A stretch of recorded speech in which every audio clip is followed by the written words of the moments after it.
Hello everyone, কেমন আছেন সবাই? আজকে আমি আপনাদের সাথে শেয়ার করব নরম তুলতুলে খোলা চালের পিঠা। প্রথমত আমি একটা বাটিতে চালের গুঁড়া নিয়ে নিলাম, আর এর মধ্যে আমি পানি মিক্সড করে নিব। আর চালের গুঁড়া এবং পানিটাকে খুব ভালো করে মিক্সড করে নিব। আর এই বাটারটা খুব বেশি পাতলা কিংবা ঘন করা যাবে না। আর আমি 3টা ডিম একসঙ্গে ফেটে নিব। ফেটে নেওয়া ডিমটা বাটারের সাথে মিক্সড করে নিব।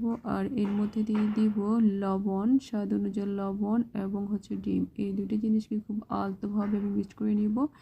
মিক্সড করে নেওয়ার পর দেন আমি আমার খোলাটাকে গরম দিব। খোলাটা যখন গরম হয়ে আসবে ঠিক তখনই 1 চামচ দিয়ে দিব। দেন দেওয়ার পরে এটাকে একটু ঘুরিয়ে নিব এবং ঢাকনা দিয়ে ঢেকে দিব। 30 সেকেন্ড পর ঢাকনা খুলে দেখবো যে হ্যাঁ, আমার এই পিঠাটা তৈরি হয়ে গেছে। দেন যখন পিঠাটা হয়ে যায় তখন কিন্তু একটু নিচ থেকে উঠে চলে আসে এবং খুন্তির সাহায্যে